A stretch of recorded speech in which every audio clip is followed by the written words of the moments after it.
இளம் திருடன் இருந்தான். அவன் தனது பாட்டியுடன் வசித்து வந்தான். பேரனே, நீ உன் வாழும் வழிமுறைகளை மாற்றிக்கொள்ளவே மாட்டாயா? நான் ஒரு மகிழ்ச்சியற்ற மூதாட்டியாகவே இறக்கப் போகிறேன். நீ குடிக்கிறாய், சூதாடுகிறாய், திருடுகிறாய். உன் வழிகளை மாற்றிக்கொள்ளவே மாட்டாயா என்று அவனிடம் கேட்டாள் பாட்டி.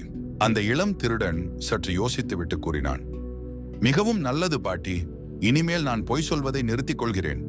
நீங்கள் வற்புறுத்தினால் இந்த கணத்திலிருந்தே நான் உண்மையை மட்டுமே பேசுவேன் என்றான். அப்பொழுது அந்த நகரத்தில் ஒரு மன்னர் இருந்தார். பலம் மிக்க மன்னராக இருந்த போதிலும் மன்னரின் ஆலோசகர் ஒருபோதும் உண்மையை பேசுவதில்லை என்பதால் அவரால் மகிழ்ச்சியாக வாழ முடியவில்லை.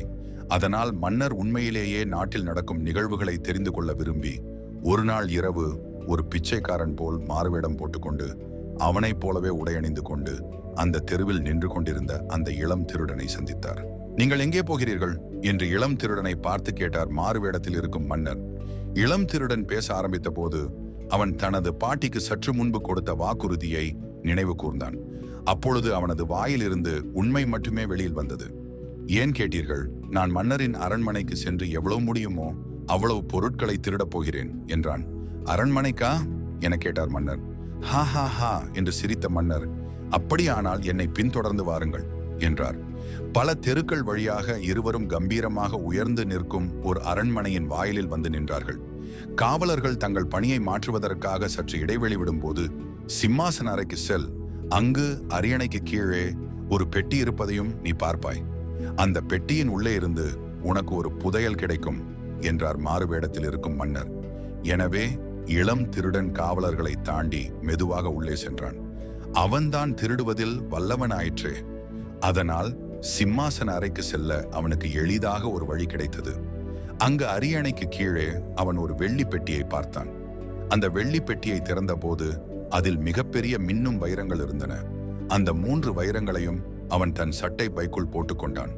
பின்னர் அவன் சற்று யோசனையாக தயங்கி நின்று தன்னைத்தானே கேட்டுக்கொண்டான், இந்த 3 வைரங்களை வைத்துக்கொண்டு நான் என் கற்பனைக்கு எட்டாத அளவுக்கு பணக்காரனாக ஆகிவிடுவேன். இந்த 3 வைரங்களுமே எனக்கு தேவையா என்று பதில் கூறிக்கொண்ட போது முதலில் தன் மனசாட்சியிடம் உண்மையாக இருக்க வேண்டும் என்று அவனுக்கு தோன்றியது. இல்லை, எனக்கு 2 வைரங்கள் மட்டும் போதும். அதனால் அவன் அந்த பெட்டியில் ஒரு வைரத்தை விட்டுவிட்டு காவலர்களை கடந்து அரண்மனையை விட்டு நழுவினான். அங்கே இருளில் மாறுவேடத்தில் இருந்த மன்னர் காத்திருந்தார். என்ன, நீ தேடி வந்ததை திருடிவிட்டாயா என்றார். உடனே அவன், ஆமாம், நான் 2 வைரங்களை திருடிவிட்டு ஒன்றை அங்கேயே விட்டுவிட்டேன். நீங்கள் செய்த உதவிக்கு என்ன வெகுமதி வேண்டும் என்றான். அப்போது அவன் தன் பாட்டிக்கு கொடுத்த வாக்குறுதியை நினைவு கூர்ந்தான். அவன் வாயிலிருந்து அப்போது சத்தியமே வெளிவந்தது. நீங்கள் எனக்கு உதவி செய்தமைக்காக உங்களுக்கு ஒரு வைரத்தை தந்து விடுகிறேன் என்று மாறுவேடத்தில் இருந்த மன்னருக்கு ஒரு வைரத்தை கொடுத்துவிட்டு தன் குடிசையை நோக்கி சென்றான் அந்த இளம் திருடன். மன்னர் அவனை பின்தொடர்ந்து போய் அவன் தன் பாட்டியின் எளிமையான சிறு குடிசைக்குள் நுழைவதை பார்த்தார். மன்னர் இப்போது தன் மாறுவேடத்தை கலைத்துவிட்டு அவரது அரண்மனைக்கு திரும்பினார். அடுத்த நாள் காலை அவர் தன் ஆலோசகருக்கு அழைப்பு விடுத்தார். நேற்றிரவு அரண்மனையில் ஒரு திருட்டு நடைபெற்றுவிட்டது. உடனே அதை பற்றி விசாரித்து என்ன திருட்டு போய்விட்டது என்பதை கவனியுங்கள் என்று உத்தரவிட்டார். உடனே ஆலோசகர் சிம்மாசன அறைக்கு நேரடியாக சென்று அந்த பெட்டியை எடுத்து திறந்து பார்த்தார். அதில் ஒரே ஒரு வைரம் இருப்பதை கண்டார். இதென்ன வித்தியாசமான நிகழ்வு? வைரம் திருட்டு போயிருக்கிறது, ஆனால் எல்லாமே திருடப்படவில்லையே. உடனே சுற்றுமுற்றும் பார்த்துவிட்டு சிரித்தபடி மீதமிருந்த ஒரு வைரத்தை தனது சட்டைப்பைக்குள் ஒளித்து வைத்துக் கொண்டார். சில நிமிடங்களில், மன்னரே, மன்னரே, பாருங்கள், நம் வைரங்கள் திருட்டு போய்விட்டது, பெட்டி இப்போது காலியாக உள்ளது என்று அலறினார் ஆலோசகர். பெட்டியை பார்வையிட்ட மன்னர், ஆம், காலியாகத்தான் உள்ளது என்று கூறிவிட்டு, அப்படியானால் அந்த இளம் திருடன் வீட்டிற்கு காவலர்களை அனுப்புங்கள் என்று உத்தரவிட்டார்.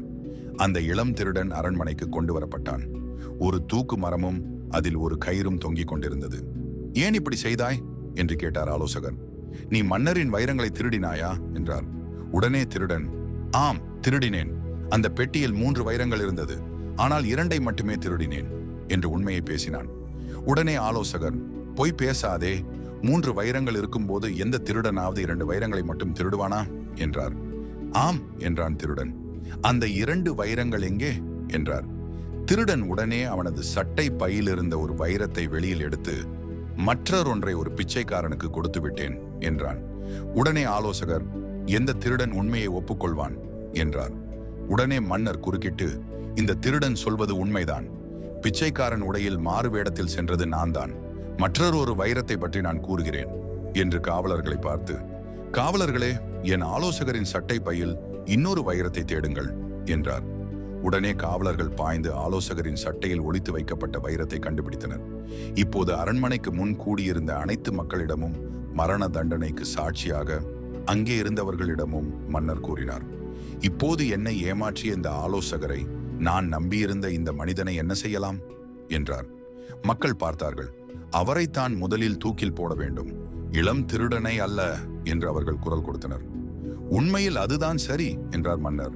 ஆலோசகரை தூக்கு மேடைக்கு அழைத்துச் சென்றனர். அவர் இறக்க தயாராக இருந்தார். உண்மை பேசும் இந்த திருடனை என்ன செய்யலாம் என்று மக்களிடம் கேட்டார் மன்னர். என்ன இப்படி கேட்கிறீர்கள் என்ற மக்கள், இனி அவனை உங்கள் புதிய ஆலோசகராக ஆக்கிவிடுங்கள் என்றனர். இவ்வாறாக இளம் திருடன் மன்னனின் ஆலோசகராகிவிட்டான். தன் மன்னருக்கு முதல் ஆலோசனையாக தூக்கு மேடை மீது நிற்கும் அந்த மனிதனை பாருங்கள். அவர் ஒரு தவறு செய்து விட்டார். நானும் பல தவறுகளை செய்திருக்கிறேன். இப்போது நான் உங்கள் ஆலோசகராயிருக்கிறேன். என் வாழ்க்கை இனிமேல் மாறிவிடும். இனிமேல் நான் என் வறுமையை மறப்பதற்காக குடிக்க மாட்டேன். இனியும் ஏழையாக இருக்க மாட்டேன். நான் சூதாட வேண்டிய அவசியமில்லை. இப்போதிலிருந்து என் வேலை தேசத்தின் நலனுக்காக நல்ல ஆலோசனைகளை கூறுவதாக மட்டுமே இருக்கும். நான் பணக்காரனாக போகிறேன் என்பதால் நான் இனி திருடப் போவதில்லை. உண்மையான ஆலோசனையை மட்டுமே நிச்சயம் சொல்வேன். அந்த உண்மையான ஆலோசனை என்னவென்றால், இந்த ஆலோசகரும் அவர் தன்னைத்தானே திருத்திக் கொண்டு வாழ இரண்டாவது வாய்ப்பு வழங்கப்பட வேண்டும் என்பதே.